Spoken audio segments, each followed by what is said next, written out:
Yesterday we were thinking about Africa, our continent. It's very important to think about Africa, what we can do or what we have to do for changing the situation. I think that has returned, a lot of African countries had their independence around 1960s. And since then, what is happening in that state is not what the people want. It's not what is independence really.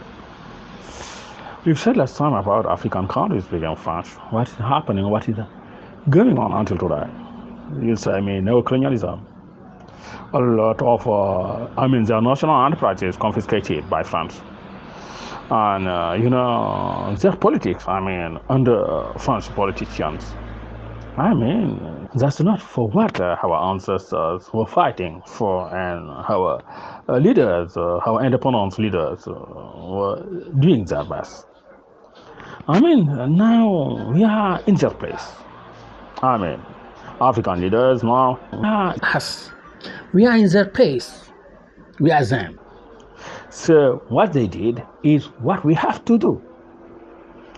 If you have a country where how people say there's no independence, we have to give them independence. That is. What they want really is independence first, democracy second, good governance third, and give job to our children, so forth. In these four aspects, we have to do what we can for changing the situation. Because if we want a job with the independence of our states, what is sure is our states want to go anywhere.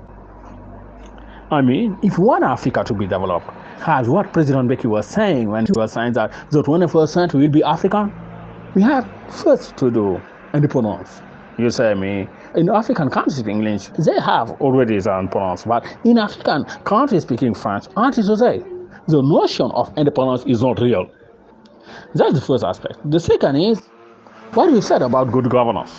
When we talk about ethnicism, religionism, and corruption, it means that we are accepting why our states are undeveloped. And African Renaissance said clearly, we have to do good governance. To fight against corruption, to hand ethnicism, religionism, and do what we can for making our states developed. For making our states developed, we have to give job to our children, to African youth. Without giving them job, it's sure that Africa want to go. The 21st century want to be Africa. And what is clear is what Mbeki has said, that's what we'll do.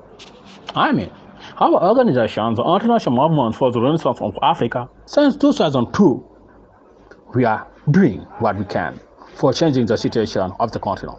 And what is sure, this 21st century will make it Africa.